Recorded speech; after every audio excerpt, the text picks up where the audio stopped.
அஸ்ஸலாமுஅலைக்கும் வரஹ்மத்துல்லாஹி வபரகாத்துஹு. Welcome to my channel. இன்றைக்கி பார்த்தீங்கன்னா ஒரு சூப்பரான ரொட்டி சுட போகிறோம். இது நம்ம மண்ணில் சொல்ல போனால் நெய் ரொட்டின்னு சொல்லலாம்.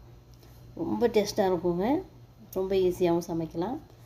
வாங்க எப்படி சமைக்கிறதுன்னு பார்க்கலாம். இது எப்படி மாவு சறுக்குறதுன்னு சொல்லித்தரேன். அதே மாதிரி நீங்களும் செஞ்சு பாருங்கள். வாங்க சமைக்கலாம். இது இந்த சவுதியில் இருக்க மாவில் தான் செய்கிறோம்.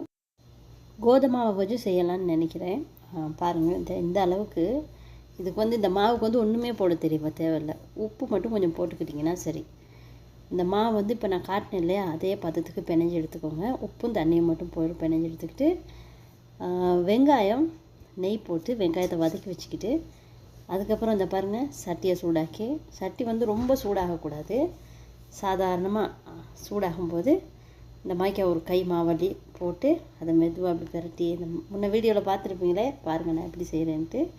இந்த மாதிரிக்கு மெதுவாக உருட்டி எடுத்துகிட்டு வரணும். ரொம்ப சூடாகணுச்சுன்னா அது பிரிஞ்சிடும். பாருங்கள், இப்போ கொஞ்சம் முன்னுக்கு பிரிஞ்சிச்சு.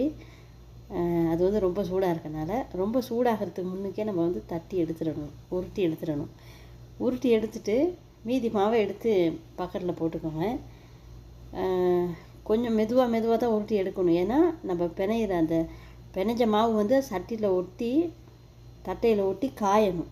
அந்த மாதிரி மெதுவாக எடுத்துகிட்டு வந்துட்டு அதுக்கப்புறம் இந்த மாதிரி ஒரு சின்ன கோலை வச்சு இப்படி கிண்டிட்டு அப்படியே பெரட்டி போட்டிங்கன்னா வெந்துடும், உடனே வெந்துடும்.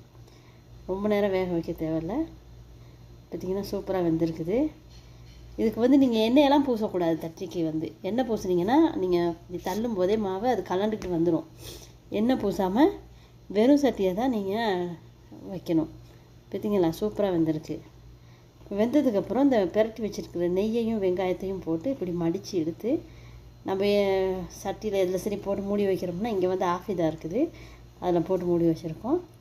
அப்புறம் சாப்பிடும்போது செம்ம டேஸ்ட்டாக இருக்கும். பாருங்கள், மறுபடியும் மாவை நல்லா பார்த்துக்கோங்க. இந்த பதத்துக்கு தான் மாவு பிணையணும். ஸோ இதில் எப்படி செய்யக்கூடாது அப்படிங்கிறதுக்காக நான் போட்டிருக்கிறேன் ஒரு வீடியோன்னு.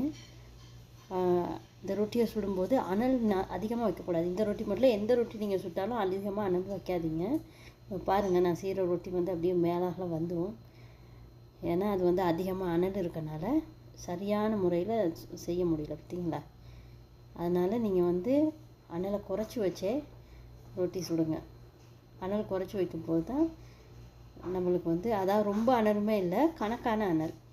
ரொம்ப அனல் இல்லாமல் இருக்கக்கூடாது, ரொம்ப அனலும் இருக்கக்கூடாது. பாருங்கள் எப்படி அந்த சூட்டுக்கு ரொட்டி எப்படி தூக்கி போடுதுன்னு பாருங்கள். இந்த ரொட்டி பழக்கம் இருக்கவங்களுக்கு உடனே செஞ்சுருவாங்க. பழக்கம் இல்லைன்னு சொன்னால் கையோடே அந்த ரொட்டி வந்துடும். அதனால் அந்த பாருங்கள் எப்படி வந்துடுச்சுன்னு பார்த்தீங்களா. அந்த பழக்கம் ரொம்ப அதிகமாக இல்லைன்னு சொன்னால் இதையும் செய்ய முடியாமல் போயிடும். இப்போ எனக்கு கொஞ்சம் பழக்கம் இருக்கனால நான் என்ன செய்கிறேன்னா மேனேஜ் பண்ணி செஞ்சு எடுத்துட்டேன் நல்லா. நீங்கள் ரொம்ப கவனிக்கணும், அனல் ரொம்ப வைக்கக்கூடாது. இந்த ரொட்டியில் நீங்கள் எந்த ரொட்டி சுட்டாலுமே அனல் ரொம்ப வைக்காதீங்க. அனல் ரொம்ப வச்சிங்கன்னா ரொட்டி தீஞ்சு போயிடும், சரியாக வராது, வெந்திருக்காது. நான் சொன்ன மாதிரி இந்த ரொட்டியை சமைச்சு சாப்பிட்டு பார்த்துட்டு எப்படி ருசி இருக்குன்னு கமெண்ட் பண்ணுங்கள். மறக்காமல் லைக் பண்ணுங்கள், ஷேர் பண்ணுங்கள், சப்ஸ்கிரைப் பண்ணுங்கள். அஸ்ஸலாமு அலைக்கும் வரஹ்மத்துல்லாஹி.